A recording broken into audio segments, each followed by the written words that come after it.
driving me nuts.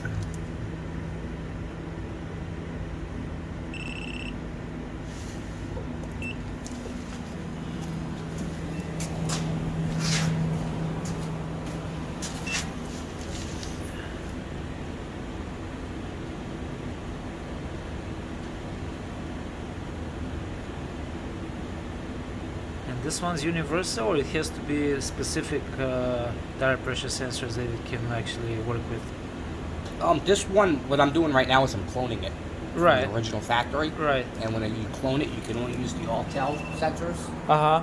Now, but it'll also program some aftermarket ones, but you have to manually put the number in there and put it into the vehicle. Okay, so this is a one-way thing. It's getting the code from the vehicle and then programming the... Yeah. Okay. Yeah, because we're pretty much tricking it right now, picking these are factory sensors in it. You know.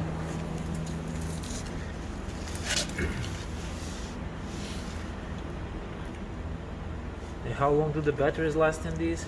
In the Probably an average 7 years or so. longer than you have. But some vehicles like my Chrysler, I'm working on 10 years already now. You know what I mean?